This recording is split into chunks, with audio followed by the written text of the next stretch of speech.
pessoal, de volta aqui com o nosso estudo do Evangelho segundo o Espiritismo. A gente está aqui no capítulo 7, no item 3, aquele que se eleva será rebaixado. E hoje a gente vai falar da questão da humildade. Na verdade, hoje não, né? Porque a gente já vem falando, falar do Espiritismo é falar de humildade, é falar de caridade, mas em alguns pontos ele vai tocar isso de forma mais incisiva. E sempre lembrando, né, da importância de fazer a leitura de harmonização e a prece antes dos nossos estudos, para que a gente possa estar mais conectado. A gente sabe que nesse momento é aquele momento que a espiritualidade pode falar com a gente, pode mandar alguma intuição, então que a gente possa estar bem harmonizado, estar bem conectado. Ele fala aqui, aquele que se eleva será rebaixado. No Pentateuco, durante a literatura que Kardec nos deixou, né, como codificador, a gente tem que ir lendo, interpretando com muito cuidado, lembrando do contexto da época e principalmente não interpretar tudo de forma muito literal. Porque se você já lê esse título, aquele que se eleva será rebaixado, então é errado eu em algum momento da minha vida estar numa posição mais alta, ocupar uma posição hierárquica mais alta dentro da minha empresa. É errado ser um chefe, é errado ser um gerente, né?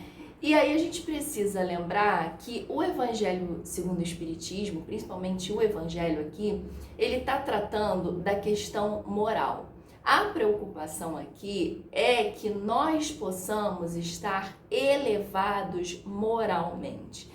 E esse texto, esse título, aquele que se eleva será rebaixado, ele está falando aquele que quer ter muitas coisas no campo material e se preocupa com essa elevação aqui na terra, com dinheiro, com poder, somente com isso, e acaba se esquecendo da sua vida no plano espiritual, que é a vida após o desencarne.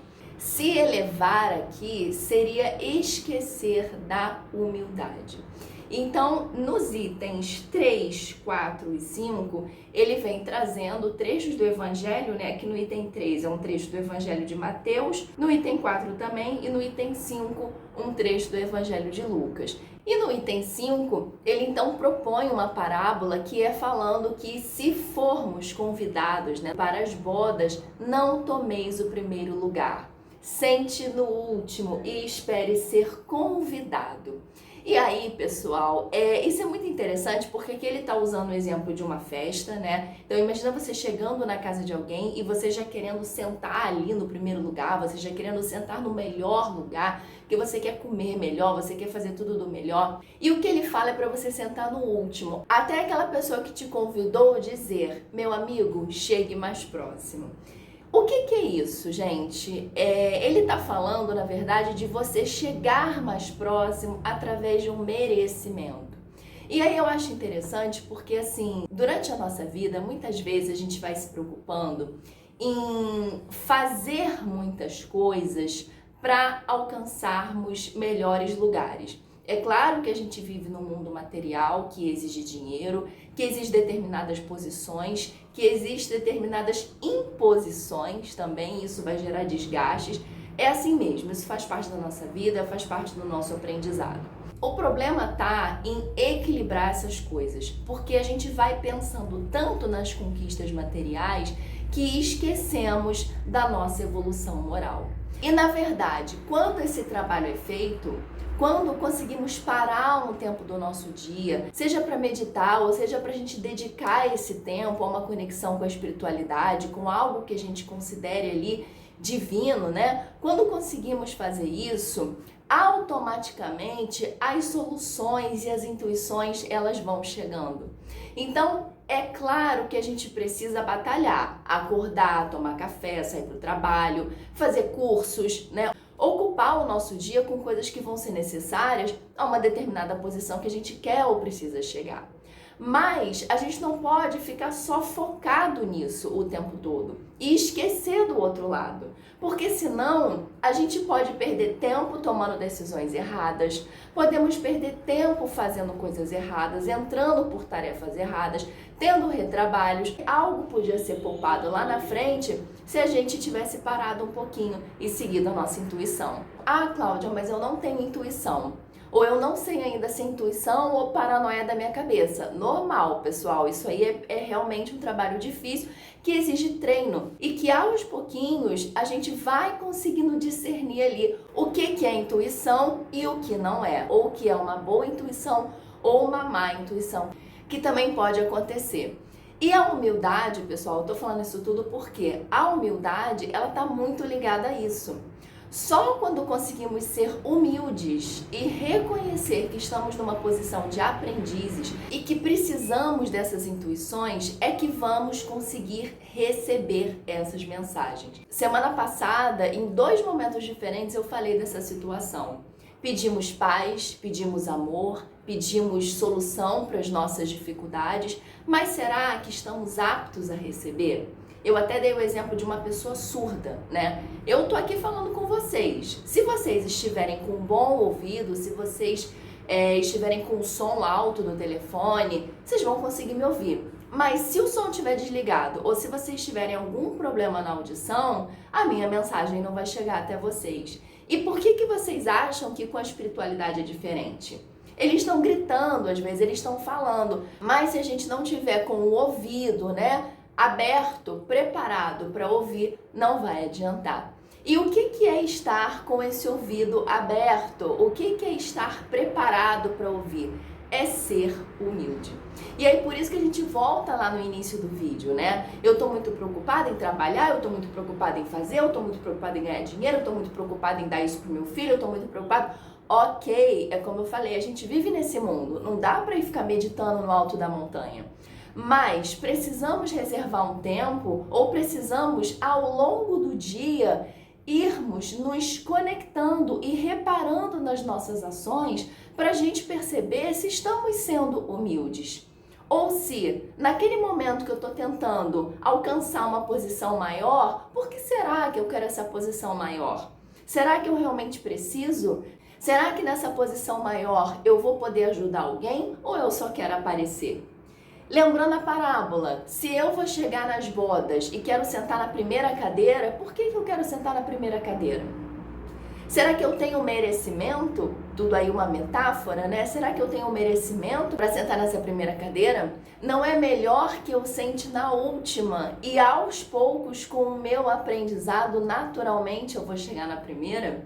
E é isso que eu tô tentando falar, né? Às vezes a gente se preocupa, voltando ao exemplo de eu quero ter isso, eu quero ter aquilo, eu quero ter aquilo, eu quero ter para amanhã. Somos muito imediatistas. E a gente vai se enrolando e se atrapalhando porque queremos sentar logo na primeira cadeira. Ao passo que se a gente tiver humildade, paciência, serenidade, com muito treino, né? Naturalmente um dia vamos sentar nessa primeira cadeira. Vamos ser convidados, porque já teremos o nosso merecimento. E aqui nesse capítulo, Jesus também fala das crianças, né? Ele vai falar mais ainda no capítulo 8, quando ele fala daquela passagem, deixai vir a mim as criancinhas. Mas aqui ele já dá uma pincelada, comparando a criança com esse ser humilde. E aí você que tá me ouvindo e de repente já tem algum conhecimento de espiritismo, vai falar assim, ué, mas o espiritismo mesmo não fala que aquela criança já pode ser um espírito antigo, né? E não ter essa humildade toda? Sim, mas ele fala aqui da criança na etapa da infância mesmo. Ele, quando dá esse exemplo da criança ser humilde, ele não tá falando do aspecto espiritual, ele não tá falando desse espírito que já pode vir com uma maldade, que já pode vir com uma falha de caráter. Ele tá falando muito dessa criança que ainda age sem as máscaras da vida, ainda age fazendo muito o que ela gosta, ainda age muito assim numa ingenuidade, conservando ali certa humildade. O Espiritismo sanciona pelo exemplo a teoria, mostrando-nos na posição de grandes do mundo dos espíritos, os que eram pequenos na Terra. A pessoa que às vezes é um líder, é um monarca, é uma pessoa super importante, é um super intelectual, mas não se preocupou com a parte moral. E aí leva um tombo quando desencarna, muitas vezes não entende o que está acontecendo. Fica procurando os súditos, fica procurando os servos e não os encontra, porque eles não existem. A posição mudou. E bem pequenos, muitas vezes, os que na Terra eram os maiores e os mais poderosos. Os primeiros, ao morrerem, levaram consigo aquilo que faz a verdadeira grandeza no céu e que não se perde nunca, as nossas virtudes. As virtudes são as coisas que levamos e que vão nos garantir uma verdadeira posição de poder no plano espiritual. Ao passo que os outros tiveram de deixar aqui o que lhes constituía a grandeza terrena e que se não leva para outra vida, a riqueza, os títulos e a glória, a nobreza do nascimento. Nada mais possuindo senão, isso chegam ao outro mundo privados de tudo, como náufragos que tudo perderam, até as próprias roupas. Conservaram apenas o orgulho, que mais humilhante lhes torna a nova posição, porquanto vêm colocados acima de si e resplandecentes de glória os que eles na terra espezinharam. E aí a gente vai entrar agora, para finalizar, no último parágrafo, porque isso também faz a gente mencionar a reencarnação. A reencarnação são várias encarnações, são as nossas oportunidades de ver, rever, resgatar, experimentar outras situações. E é nessa reencarnação que muitas vezes pessoas que estavam no alto vão estar numa posição inferior. E inferior às vezes àquela que elas humilharam. Porque tem que acontecer ali um resgate, tem que acontecer principalmente uma educação para esses espíritos conseguirem evoluir. Então o que ele fala aqui, o espiritismo aponta-nos outra aplicação do mesmo princípio nas encarnações sucessivas, mediante as quais os que numa existência ocuparam as mais elevadas posições descem em existência seguinte as mais ínfimas condições, desde que os tenham dominado o orgulho e a ambição. Não procureis, e aí essa mensagem agora para você levar para sua semana, para você que está aí tentando modificar, essa mensagem aqui do final fique com a gente para os nossos dias. Não procurei, pois, na terra os primeiros lugares, nem vos colocar acima dos outros, se não quiserdes ser obrigados a descer. De novo, pessoal, então eu não posso querer passar num concurso? Então eu não posso querer ser chefe, eu não posso querer ser gerente, eu não posso querer... Ele não está falando disso. Isso pode perfeitamente acontecer desde que nós mantenhamos a nossa humildade preservada. Buscai, ao contrário, o lugar mais humilde e mais modesto, porquanto Deus saberá dar-vos um mais elevado no céu, se o merecerdes. Tá, pessoal? Então, esse foi o nosso estudo de hoje, tá? A gente falou aqui dos itens 3 ao 6, falando de aquele que se eleva será rebaixado, e eu espero que você tenha entendido, espero que tenha feito sentido para você, que na verdade não tem nenhum problema em a gente querer alcançar melhores lugares na nossa vida. Existe aqui no próprio Espiritismo, falando da lei do progresso. A lei do progresso é isso. Se não fosse a ambição de alguns homens na história, no campo da medicina, no campo da engenharia, enfim, vários campos, a gente não teria avançado em nada. A gente ainda estava lá na Idade da Pedra, né? Foi por causa da ambição, foi por causa do progresso que a gente chegou onde a gente chegou. Porém, como é que ficou o lado moral? Olha aí pro seu mundo, onde você tá. Não precisa olhar nem pro mundo, olha para dentro de você nesse momento. Acaba o vídeo e faz uma autoanálise. Como é que tá a sua evolução moral? Como é que tá a sua humildade, independente das outras coisas que você tenha conquistado aí no campo material, tá bom? Então que você possa fazer essa reflexão, que esse estudo possa ter te ajudado de alguma forma, e a gente se encontra nos próximos vídeos. Até lá!